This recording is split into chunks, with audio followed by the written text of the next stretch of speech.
Welcome to the Deep Dive, where we dig into fascinating sources to pull out the key insights for you. Today, we've got something that might just flip your perspective on financial security. We're always told to aim for comfort, right? Like a comfortable job, steady income, good benefits, maybe a solid 401k. Right. But what if that chase for comfort itself is? Well, what if it's actually stopping you from building real wealth? What if playing it safe is the riskiest move for your finances in the long run? It's a really provocative idea, isn't it? It really is. And that's the core of our deep dive today. Yeah. We're looking at a piece called The Comfort Trap, Why Playing It Safe Keeps You Broke. Yeah, it pushes back hard against a lot of conventional wisdom. Absolutely. So our mission here is, well, first, let's unpack this main argument, that comfort might actually be a kind of crisis. Uh-huh. Then we'll look at the two main paths the source suggests for, getting out of that potential rut. The actionable steps. Exactly. And finally, we'll touch on something really interesting, the surprising ways the system, like the tax code, actually encourages taking certain financial risks. Right. Incentives most people don't think about.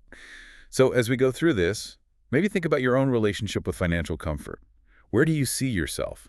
It's a great starting point because, like you said, it makes you question things we've sort of absorbed without really thinking. And the source pulls no punches. It starts right off with this pretty bold statement. Comfort is a crisis. Comfort is a crisis. Wow, that's strong language, especially when comfort feels like the goal for so many of us.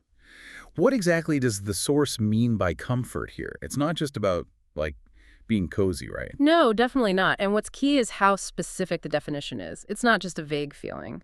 It's about actively pursuing what it calls the comfort trifecta. The comfort trifecta. Okay, what's that? It's chasing that comfortable job, the one with the predictable, comfortable salary, paired with those comfortable benefits, and then often rounding it out with a comfortable 401k. Yeah, right. All things that sound genuinely good. Things we're kind of told are the markers of success, of stability. Exactly. They seem like the responsible choice, the safe bet. I think most of us can relate to chasing that. It sounds like the dream, doesn't it? Secure, predictable. But if that provides security, how does the source make the leap to calling it a crisis? Where's the trap? Well, the paradox, according to the source, is in the outcome.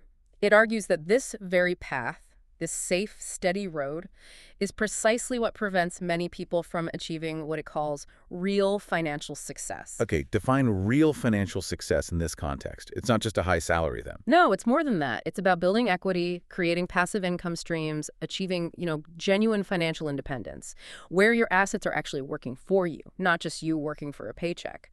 Breaking free from trading time for money, essentially. So the comfort provides a sort of ceiling. It keeps you safe, but maybe limits how high you can go. That's exactly the argument. By prioritizing that safety and predictability above everything else, you might unintentionally be shutting down paths to much greater wealth, real financial freedom. That makes a lot of sense. And I think many people feel that, maybe subconsciously, like you're in a comfortable rut, it's safe, secure, but you also feel kind of stuck, like there could be something more out there. Precisely. That feeling of being comfortably stuck. So, okay, if comfort is the crisis, what's the proposed solution? How do we break out of this pattern, according to the source? Well, connecting it all together, the source is pretty clear. Building real wealth requires consciously deciding to leave that comfort zone. It means you have to be willing to actively embrace a different kind of financial approach, one that involves risk. Risk. That word makes a lot of people nervous. Understandably. But it's about a fundamental shift in mindset, moving away from just focusing on earning that steady income and instead embracing the uncertainty, but also the potential that comes with trying to create something more substantial. Okay, so what kind of risk are we talking about? Is it just like throwing darts at a stock board or something more calculated? That's a really important point. No, it's not about reckless gambling at all. It's about strategic risk. And the source highlights two main ways this can look. Two ways. Yeah. Either you're investing your money into productive assets, things that grow or produce income, or you're building something of your own, like a business, a brand, something you create. Investing or building. Okay. Right. It's shifting from just earning linearly to actively growing exponentially through ownership or enterprise. Yeah. And that mindset shift from seeking security above all else to seeking opportunity, that's presented as the key. That shift from security to opportunity seeking, that's powerful. And the Okay. source uses a personal story to illustrate this, right? The author's own experience. Yes, exactly. It makes it much more concrete. The author talks about their time in law school and how basically everyone around them, their peers, professors, probably family too, thought they were, well, crazy Crazy why? What were they doing differently? because they weren't following the standard, comfortable, prestigious path that most law grads aim for. Well, just usually. Usually competing like mad for a clerkship with a judge or landing a job at a big established law firm straight out of school, or the high salary, stable career track. Right, the kind of job that screams secure and successful to most people. Definitely comfortable. So what did the author do instead? Instead of aiming for that security, they deliberately focused on trying to create something bigger. Hmm. And the source is honest about it. It wasn't easy. It was stressful, full of uncertainty, lots of challenges. I bet. Especially when you see your peers seemingly locking down these safe, predictable futures, that takes guts. It really does. You're going against the grain, dealing with doubt. But the payoff was there in the end. That's the point the author makes. Taking that calculated risk, choosing to build something instead of just slotting into the conventional path, that's what allowed them to build what the source calls real wealth. Wealth beyond just earning a high salary. It's a fantastic example. It really shows the principle in action. Step outside comfort, embrace the uncertainty, and potentially unlock a much bigger reward. Exactly. The short-term discomfort leading to long-term significant gain. So that makes sense for someone starting a business out of law school. Hmm. But what about the rest of us? How does the source make this actionable if you're not necessarily an entrepreneur in that specific way? It mentioned 2 paths earlier. Right. It provides 2 practical avenues, recognizing that not everyone is going to, or even wants to, quit their job tomorrow and launch a huge venture. Okay, great. So what's the first path? The first path is buying assets. And the key here is actively acquiring productive assets. Productive assets, like what specifically? Things like dividend-paying stocks, real estate that generates rental income or appreciates strategically, investing in established private businesses, maybe promising startups, or even proven franchise models. So it's not just saving, it's putting your money to work in things that actually build wealth or create income streams. Precisely. It's a proactive approach to investing your capital, not just letting it sit, leveraging money to make more money. Got it. Makes sense. So that's path 1, buying assets. What's the second path? The second path is building assets. This leans more towards creation and entrepreneurship, as we saw in the author's story. It means actually creating your own business, developing your own brand, starting your own company. So this is more about starting something from scratch. Yeah, originating something new. It could be anything from a side hustle that grows to a full-blown tech company to building a personal brand that generates income. Interesting. Buying versus building, 2 very different approaches, but both involving stepping outside the typical earn a salary model. Exactly. One leverages existing opportunities through investment. The other creates new opportunities through enterprise. It makes you think, doesn't it, listener? Which of those feels more like you? Are you more drawn to finding value in investing or to creating something new? Both require that step away from pure comfort, just in different ways. Okay, that gives us a clear framework, buying or building. But then the source adds another layer, right? Something about a systemic advantage, the tax code. Ah, yes. This is where it gets really fascinating and maybe a bit eye-opening for many.